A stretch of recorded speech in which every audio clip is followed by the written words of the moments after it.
Hello, here's the Silicon Valley Fremo Effet yard. It's a staging yard with a few structures, and today we're going to be building a simple wooden shed to add on to the Mo warehouse here. And so I hope to show you how to build it plank by plank. We're going to make it about 60 scale feet long, about 20 scale feet wide, and hope to show you how easy it is to scratch build structures. So let's go over to the workbench and get it done. Alright, on a piece of cardstock, I've gone ahead and drawn just a simple kind of outline of the building. There's the 60 feet. There's the 20 feet wide. I made the building about 10 feet tall, or the walls at least, and then another 3 feet to the peak of the roof, so 13 feet in total. Once you get the drawing done, you can just take your strip wood and cut it. This is HO 2x6 strip wood because, well, that's what I got. So you just go ahead and cut as much as you need. Another nifty way to do it is to align and tape up your your right square on the drawing. Use the first piece of cut strip wood as a guide, and then just keep cutting until you get up to the top line. Then you know how many pieces you need for the wall. So there we have here's the long, we're not going to worry about doors yet. So there's the long wall. We need enough for both sides, so that's twice. We got one end wall. We just need one of those because that's all that'll be showing. We got HO 6x6 posts for both the end vertical supports and the supports for the door. We got HO 2x4 for the barn doors. Only had a little bit of that, so I'm going to use that for the barn doors. And HO 2x4 for the barn door horizontal supports, as well as the diagonal support, which I intentionally cut long. We'll cut it to size later. But once you cut all the wood, you can go ahead and stain it. What do you stain it with? Why? The Big Juggo stain. What is the Big Juggo stain? Well, let me show you. Here's the Big Juggo stain, which is mainly 70% isopropyl alcohol, and all this stuff that's been thrown into it over the last 3 years. But mainly it's India ink.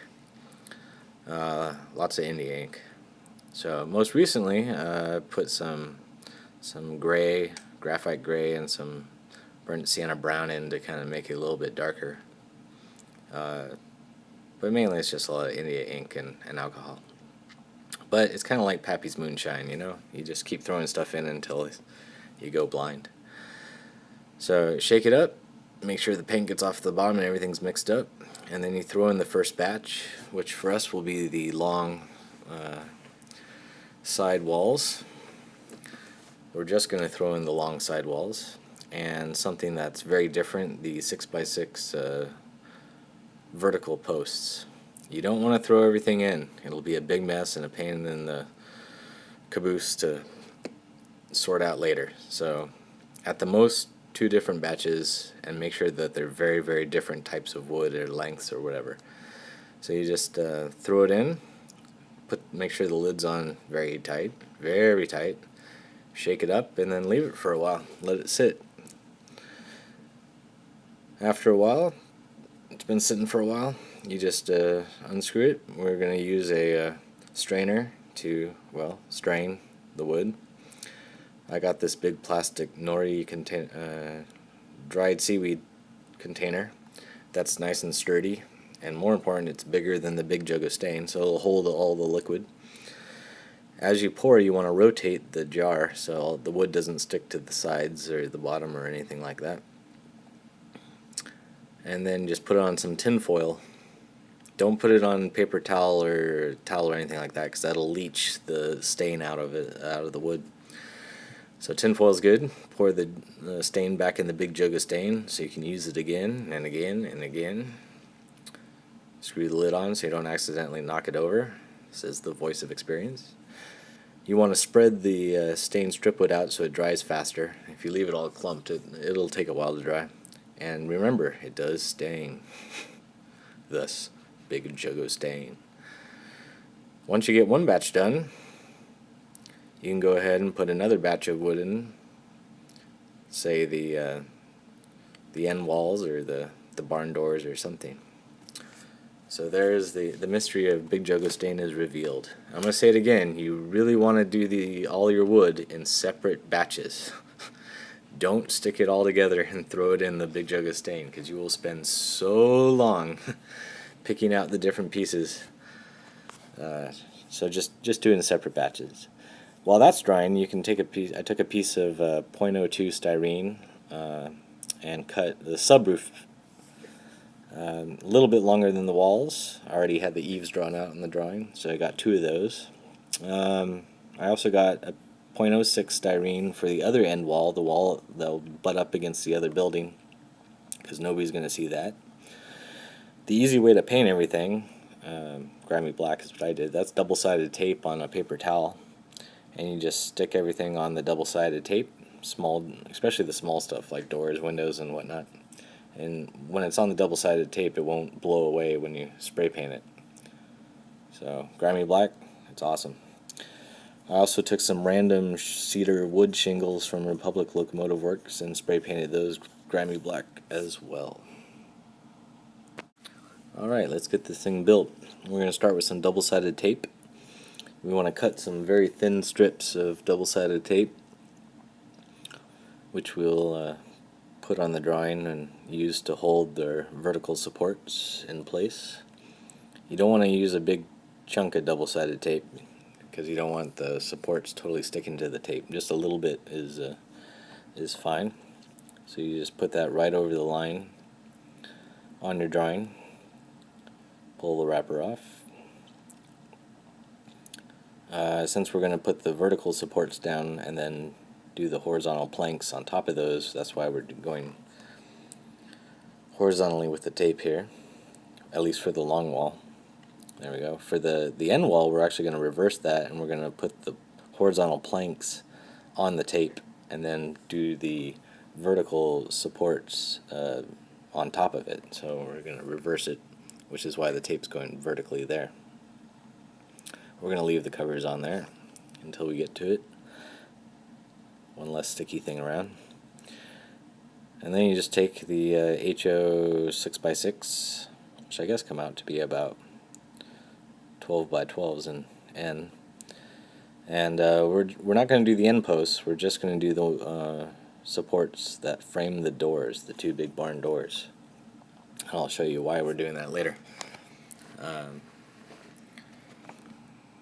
Then I'm going to take this Fast Tracks jig, turnout jig that I probably made about 4 or 5 turnouts with, but I've used for hundreds of scratch building projects. It's a great weight. We're going to put it there as a stop and a guide. So then just take some wood glue. You don't want to coat the whole support. We're just going to get the first planks started to get them all lined up. So just a little bit. I'm starting from the top. And you get the first plank lined up, and that'll be the guide for all the other ones. So just get it lined up, push it against the guide, press it down with your fingers, and once you get that one, you can just kind of throw the other planks on, line them up. Oop, that one is a little bent, which is why you always cut a few more pieces of wood than you think you'll need. So we get those all lined up, pressed down with our fingers to secure it. The wood glue dries actually pretty fast. It becomes pretty tacky and pretty quick. So once that's done, you just take the toothpick and then you can finish the rest of the wall. You don't want to do more than about an inch of spread out more than an inch of wood glue at a time. It just gets too gummy too quick. So we're almost done here. It's okay if the vertical supports stick out on the bottom for now. We can cut those or file those down a little bit later. So we get everything lined up, and then we're going to do our nifty trick of taking that flat metal jig and using it as a nice fabulous flat weight to press down and make everything all nice and even. Now while that's drying, we can line up the end wall by placing the horizontal planks directly onto the tape. Remember, we're going backwards on this one. And also remember, we got to go all the way up to the peak of the roof. So we're going to extend the wall all the way up to 13 feet, not the 10 feet.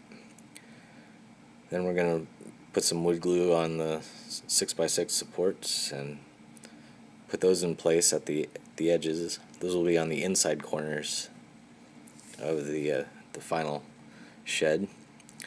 I'm also going to take a piece of spare strip wood, and we need to support all the pieces of wood all the way up to the top. So we're just going to throw some glue. Remember, nobody's going to see it. So we just throw some glue on and put the spare strip wood support in there. That'll hold all the pieces together when we cut the angle. And then I'm just going to put two more. I'm going to put two more on each side all the way up to the top so that the boards don't fly apart or fall apart when I cut. So while that's drying, you can go over and very gently lift up the vertical supports from the tape. Very carefully, or else wood will break and go flying. Hold it close to the edge and just pull the file gently towards you to even out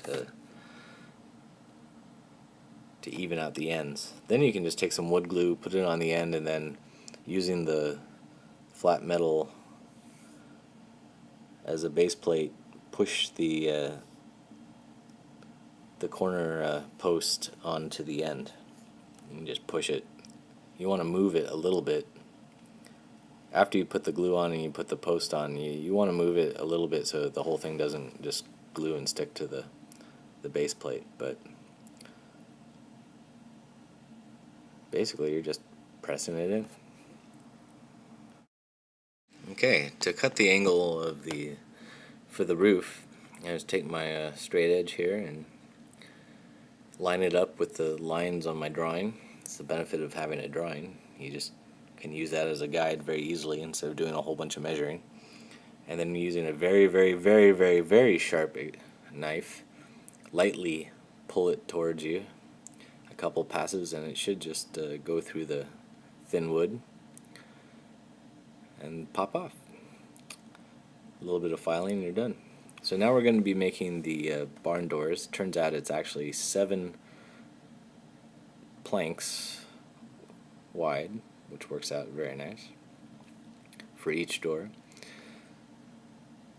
So I just put line up 7 planks vertically on the tape, and then do the horizontal supports. You don't want it all the way at the top and all the way at the bottom. You want some planks sticking out at the top and the bottom. And then the other way to do it, if you don't want to use the tape, is just use that right angle again. Put 7 planks there, hold it with your finger, and then press the horizontal support on it with glue. So if you don't want to use the double-sided tape, that's the other way to do it.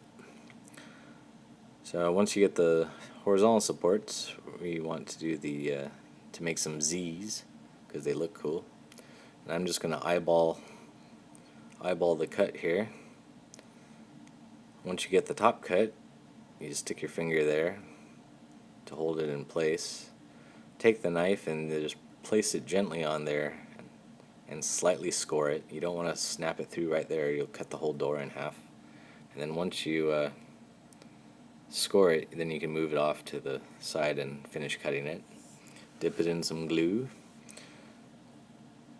and then put it in place. And you got your Z's. Stay tuned for part 2.